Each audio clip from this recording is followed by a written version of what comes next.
अध्यक्ष महोदय, ईवीएम पे मुझे कल भी भरोसा नहीं था, आज भी नहीं भरोसा।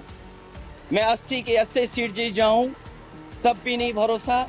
और मैंने अपने चुनाव में कहा था अध्यक्ष महोदय, ईवीएम से जीत करके ईवीएम हटाने का काम करेंगे। न ईवीएम का मुद्दा मरा है, न जाएगा खत्म। जब तक ईवीएम नहीं हटेगी, हम समाजवादी लोग उस बात पर अड़ग रहेंगे। मैं मॉडल ऑफ कंडक्ट जब चुनाव हुआ, लागू हुआ, उस समय मैंने देखा कि कुछ लोगों पर मेहरबान रही सरकार और कमीशन भी। कई मैं बहुत डिटेल में नहीं जाना चाहता हूं अध्यक्ष महोदय, लेकिन कहीं ना कहीं प्रश्न उस संस्था पे भी लगा है। और अगर उस संस्था पर प्रश्न लगा है तो लगाने वाली सरकार की वजह से लगा है। इसलिए अगर निष्पक्ष होगी वो संस्था, तो न केवल हमारा लोकतंत्र स्वस्थ होगा, बल्कि हमारे लोकतंत्र और मजबूत दुनिया में दिखाई देगा।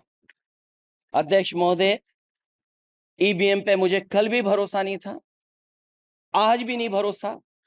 मैं 80 के 80 सीट जीत जाऊं तब भी नहीं भरोसा।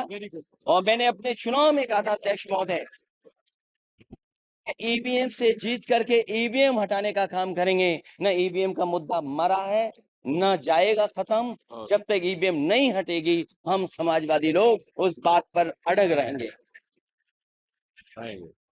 उत्तर प्रदेश अध्यक्ष महोदय वो प्रदेश है जिसने सरकार बीजेपी की बनवाई, एक बार नहीं 2 बार बनवाई।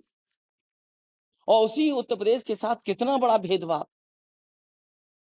उत्तर प्रदेश के साथ बड़ा भेदभाव। मुझे याद है वो दिन जब प्रधानमंत्री जी एयरफोर्स के सबसे भारी वाहन हवाई जहाज से उतरे थे सड़क पर। वो अलग बात है कि उस प्रदेश के मुख्यमंत्री उनके साथ नहीं बैठ पाए थे, लेकिन वो एक्सप्रेस वे जो बना था और आज भी जो उत्तर प्रदेश में बन रहे हैं, वो उत्तर प्रदेश के बजट से बन रहे हैं। लेकिन दिल्ली की तरफ से कोई एक्सप्रेसवे अभी नहीं दिया गया है। न केवल इंफ्रास्ट्रक्चर में भेदभाव हुआ है, बल्कि हमें याद है कि प्रधानमंत्री जी ने बड़े पैमाने पे गांव गोद लिए थे। और सोचिए, अगर देश के प्रधान सांसद अगर किसी गांव को गोद ले लें और उस गांव की तस्वीर न बदले, तो शायद मैं नहीं समझता हूं कि किसी गांव की तस्वीर 10 साल में बदली होगी। मुझे वो गांव जिसको उन्होंने गोद लिया,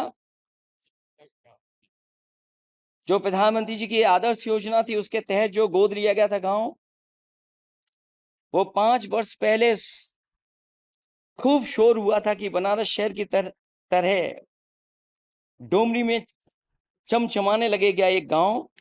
हकीकत में कुछ नहीं हुआ। उसकी दुर्दशा वैसी की वैसी है, जैसे था गांव वैसा ही का वैसा है। टूटी सड़कें, कच्ची पगडंडियां, उखड़े और टूटे हुए ईंट के खंजे, बदहाल हैंडपंप, पावरलूम और पंखे के जाली के कारखाने को आखिर कब तक रफ्तार मिलेगी जो उस गांव में काम होता था, लोग करते थे। खाली पड़े रसोई गैस के सिलेंडर, अंधाधुंध बिजली कटौती के बीच इस गांव के लोगों को हर सुबह मजदूरी की कभी ना खत्म होने वाली तलाश आखिर कब पूरी होगी।